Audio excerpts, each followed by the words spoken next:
Hi, welcome, Geekella here, and today we're going to do a little challenge video that I haven't done in a while as a nice warm-up activity.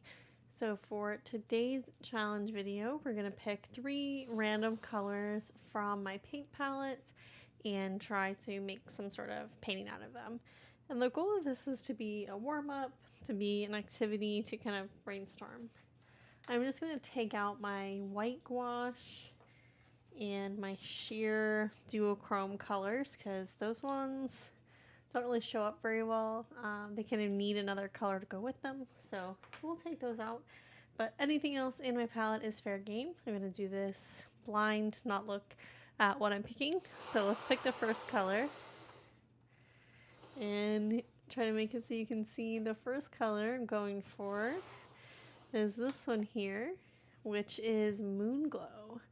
Moonglow is one of my favorite colors. It's a dark color though, so hopefully we'll get some lighter colors to go with it.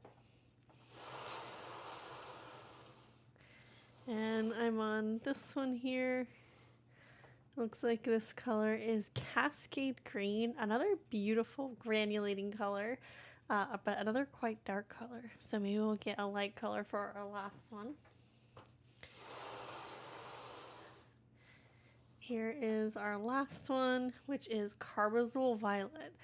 I don't know what I'm going to paint because Carbazole Violet is also a very strong, very dark color, and this one is very powerful, high staining. So we'll see. I'm going to move aside my palette, and I take down just a little sheet of watercolor paper. Now let's start by just swatching these colors. I'm going to start with the Cascade Green.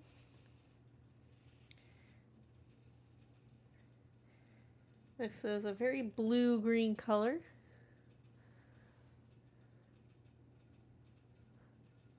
Then we'll do some of the Carbazole Violet. As I said, this is a very powerful, strong purple. Maybe something kind of floral here, something with purple flowers, or something mountainy.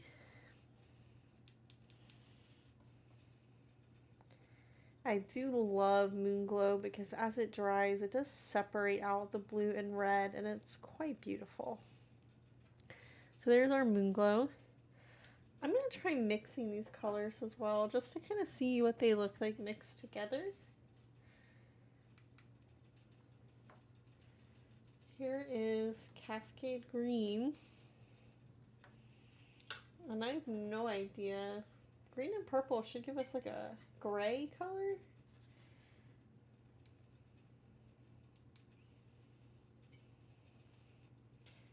That's actually a nice blue-gray.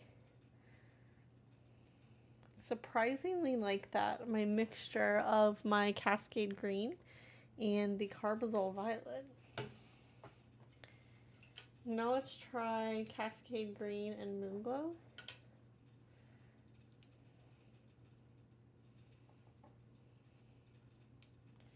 I'm guessing it's going to be kind of similar, but maybe a little bit darker.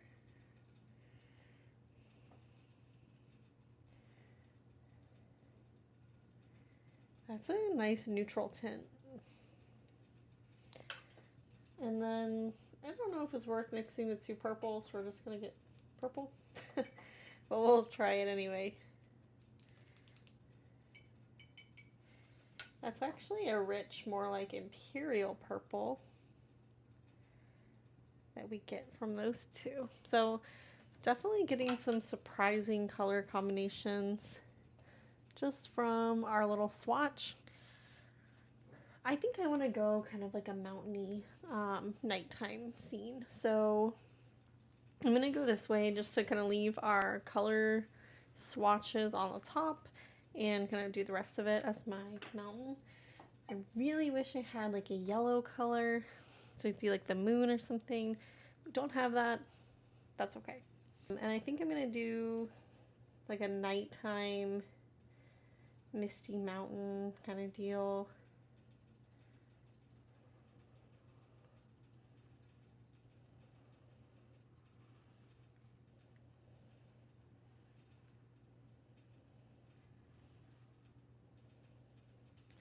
Maybe the foreground one will have like a big green tree or something. We'll see. Just doing something very basic here. Remember, as I said, this is a nice way to warm up my brain before a painting session. Now, this is my mixture of the Carbazole Violet and the Cascade Green. I don't know how this is going to separate. In my palette, it honestly looked a little like yellow.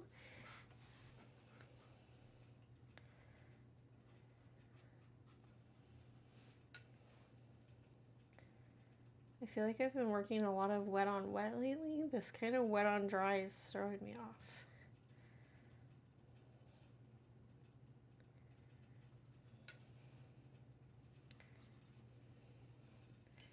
I'm just going to bring that up here, just around my little swatches.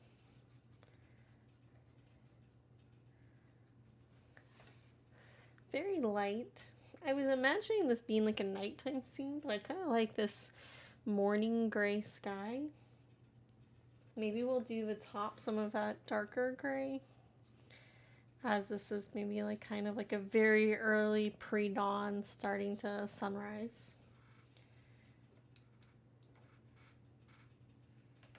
What happens when I mix all three of these colors?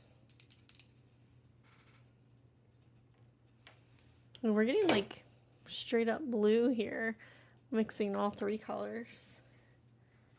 That's very interesting. I guess the yellow kind of is canceled out with the purple, and we're getting a very blue color.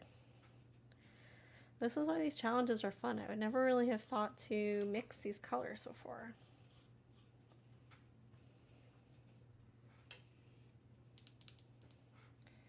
I'm going to go with some mixing on the paper at the top. Just, this is, as we said, kind of like that maybe pre-dawn, very early morning sky lightning.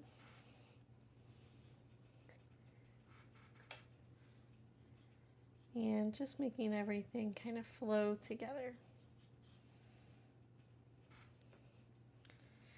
Right, so I think my sky needs to dry. I might work kind of out of order here just to see what's going on. I want to work on the mountains, but I also want things to dry.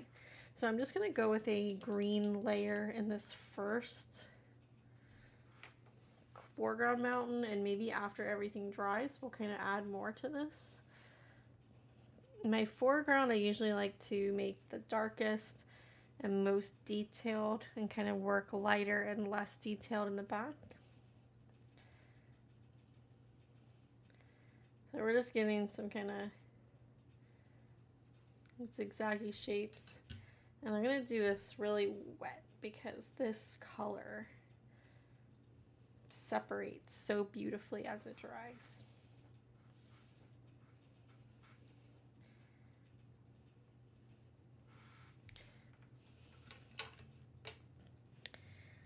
Alright, and I think I'm gonna do some green in my palette.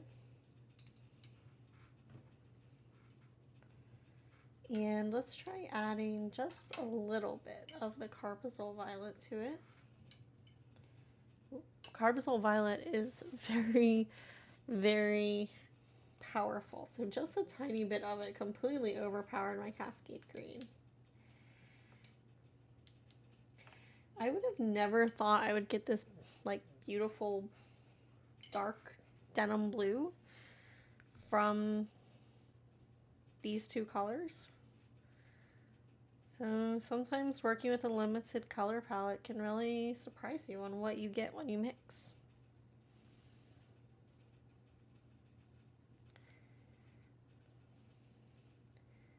My other thought besides mountains here was going to be like irises or some sort of purple flowers. That would be another fun thing to do with this color palette. But I like painting mountains. I feel like a lot of my paintings end up being of mountain scenes. It's a good warm-up for me to get some ideas for the day.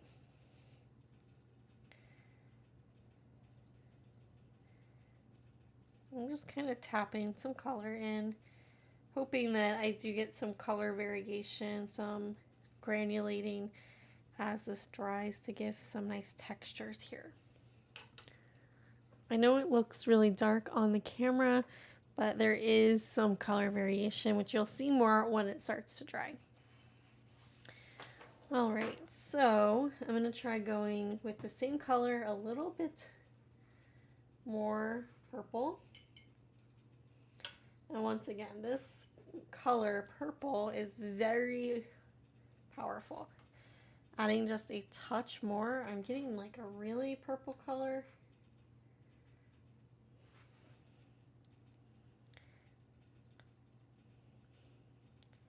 A very bluish purple.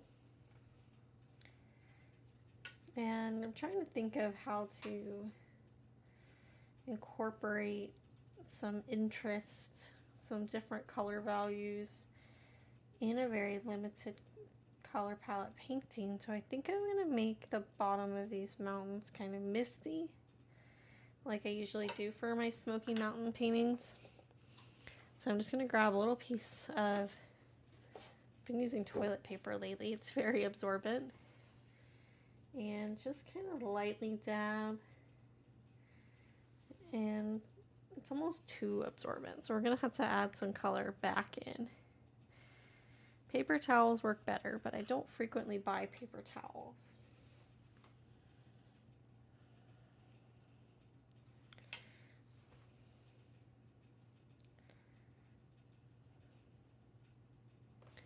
But I think that kind of helped us get a color variation from darker on top to lighter on bottom. Maybe I'm just going to emphasize that dark on the top.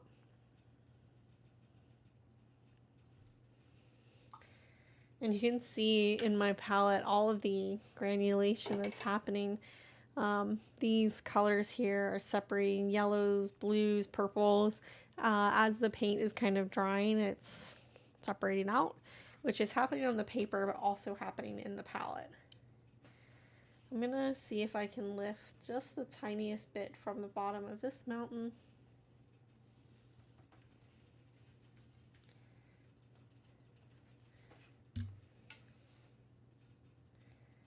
Just so we can have that kind of misty effect. All right, so deciding here, do I want these back ones to be more purple, more gray? I think I'm gonna try the Cascade Green and some Moon Glow. That gave us a nice neutral-y color.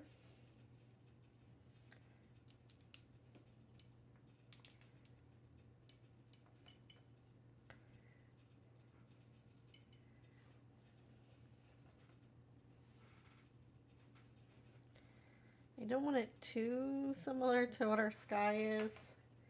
I'm gonna add just a tiny bit of purple. It's hard to mix these in any sort of like rememberable ratio, just because when I just touch my brush into the Carbazole Violet, it really takes over. It is a very strong color. I don't use it too often, just because I tend to prefer colors that mix better in kind of more 1-to-1 ratios, colors that are strong but not overpowering. Something like a phthalo blue, for example, is another color that, like, when you mix it, you have to keep in mind that it's going to take over. So you have to use very small amounts of phthalo blue if you're mixing it, let's say with like magenta to get purple. Very, very small amount of phthalo blue goes a long way.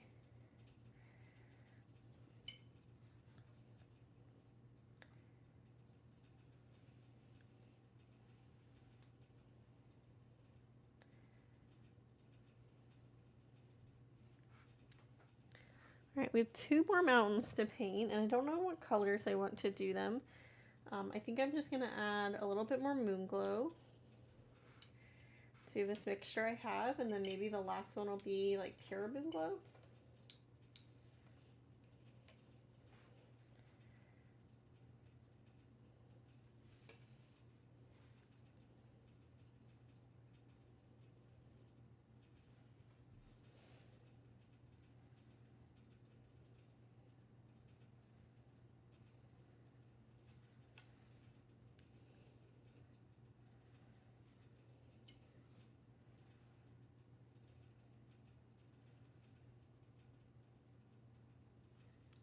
I'm not being too particular if my colors are bleeding at all. Hopefully they're not too much, but you know, we're going for a nice fluid warm up here. Don't want to spend too much time waiting on things to dry and fussing over things. I might add in some more tree shapes at the end, but overall, just going for a nice kind of color change here. Alright, so as final background mountain, I'm going to do Pure Moonglow.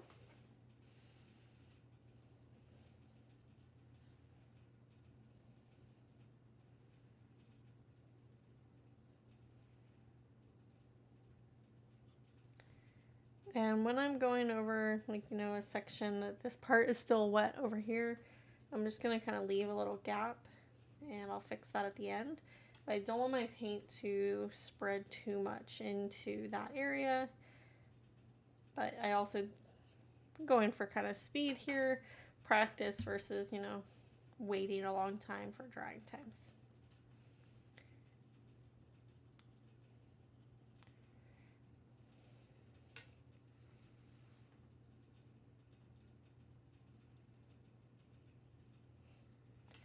I was trying to avoid using the paper towel, toilet paper here, and just see if I can get a natural kind of bottom misty. Maybe I can just use a dry brush and kind of get up some of that paint to kind of keep my cloud mist morning effect. Alright, so there is my general painting. I'm going to add some details into the foreground.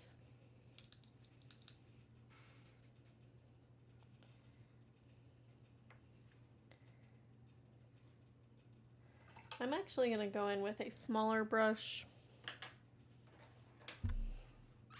I like this size 1 Winsor & Newton sable brush for grass details.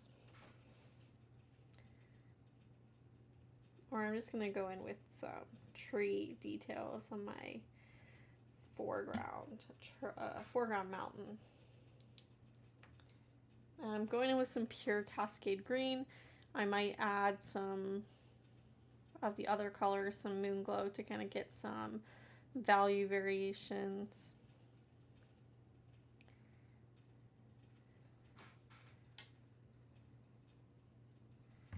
We can drop in a little bit of different color.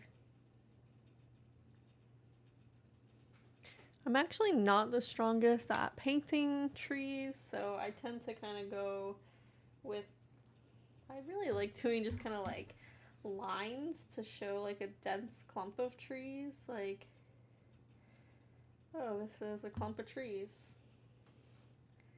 Maybe we'll kind of give it like a little shadow bottom to kind of be like a thicket of trees.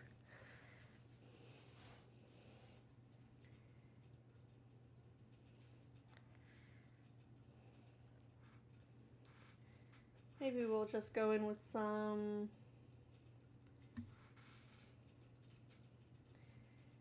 kind of random shapes to show other foliage happening.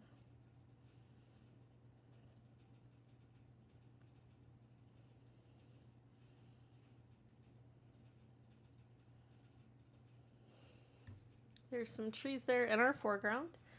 And then I just want to maybe add some little ghosts of trees. Need kind of a thick amount of paint here, because then we're going to blend this just to show more detail in the front and then a little less detail as our mountains get further away.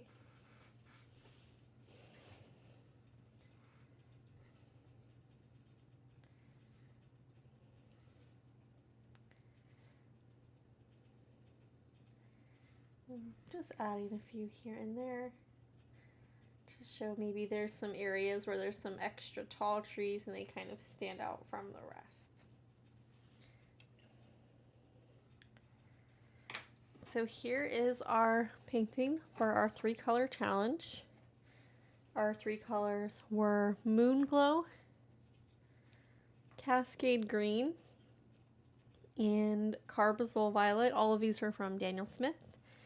And this is always an interesting experiment, just to see what you can do with limited color palette. I would never think just to paint with 2 purples and a green, but we were able to get some interesting color variation that I would not have expected. And I like what's happening here. This is a nice kind of misty morning, maybe in the Smoky Mountains. Much more color variation and depth than I would expect from such a limited color palette. So I hope that you try your own 3-color challenge as a way to warm up, to inspire you to use new colors in your palette, to use combinations you've never seen before. Like, I would not have expected to get this beautiful blue, this kind of deep misty blue here from mixing Carbazole Violet and Cascade Green. We learn something new about color theory every time we try new things. So thank you for painting with me. I hope you enjoyed it as much as I enjoyed painting it.